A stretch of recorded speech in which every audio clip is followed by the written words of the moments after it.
female slaves. The woman stifled a cry and stamped her foot. Samos, his homestone positioned, looked up. It was now 2 days before the 12th passage hand, in the year 10,129 CA. Soon it would be year 11 in the sovereignty of the Council of Captains in Port Car. It seemed somehow only recently that the 5 Ubars, who had divided Port Car between them, had been deposed.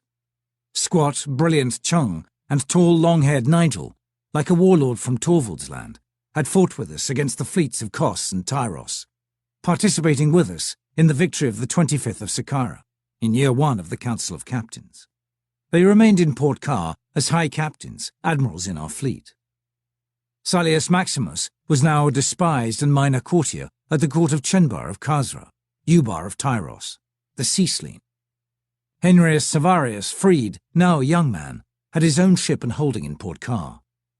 He owned a luscious young slave, Vina, whom he well mastered. She, now a love slave, had once been the ward of Chenbar, Ubar of Tyros, and once had been intended to be the free companion of Gros Lurius of Jad, the Ubar of Kos, thence to be proclaimed Ubara of Kos, which union would have even further strengthened the ties between these two great island Ubarids. She had been captured at sea and had fallen slave. Once marked and collared, of course, her political interest had vanished. A new life had then been hers, that of the mere slave. I did not know the whereabouts of the 5th Ubar, Eteocles. We were in the great hall in the holding of Samos in Port Car. The room was lit by torches. Many of his men, sitting cross-legged at low tables, as we were about. They were eating and drinking, being served by slaves.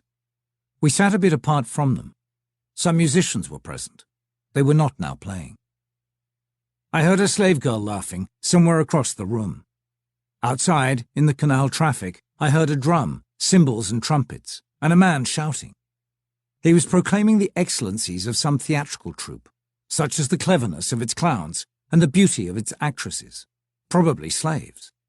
They had performed, it seems, in the high cities and before Ubars. Such itinerant troupes, theatrical troupes, carnival groupings and such, are not uncommon on Gore. They consist usually of rogues and outcasts.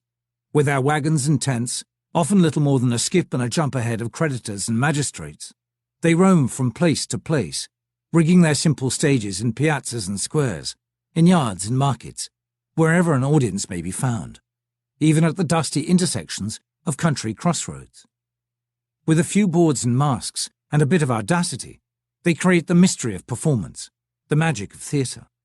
They are bizarre, incomparable vagabonds. They are denied the dignity of the funeral pyre and other forms of honourable burial.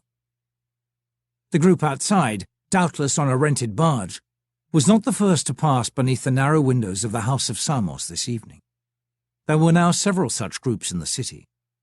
Their hand-printed handbills and hand-painted posters, the latter pasted on the sides of the buildings and on the newsboards, were much in evidence. All this had to do with the approach of the 12th passage hand, which precedes the waiting hand. The waiting hand, the 5-day period preceding the vernal equinox, the first day of spring, is a very solemn time for most Gorians. During this time few ventures are embarked upon, and little or no business is conducted. During this time most Gorians remain within their houses.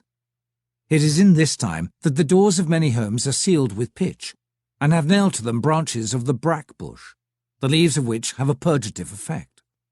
These precautions, and others like them, are intended to discourage the entry of ill luck into the houses. In the houses, there is little conversation and no song. It is a time in general of mourning, meditation, and fasting. All this changes, of course, with the arrival of the vernal equinox, which, in most Gorian cities, marks the new year. At dawn on the day of the vernal equinox, a ceremonial greeting of the sun takes place, conducted usually by the Ubar, or administrator of the city. This, in effect, welcomes the new year to the city. In Port Car, this honour fell to Samos, first captain in the Council of Captains, and the Council's executive officers. The completion of this greeting is signified by and celebrated by a ringing of the great bars suspended about the city. The people then, rejoicing, issue forth from their houses. The brack bushes are burned on the threshold, To keep listening to this audiobook, I've left you a link in the description so you can do it, at no cost thanks to Audible's 30-day free trial.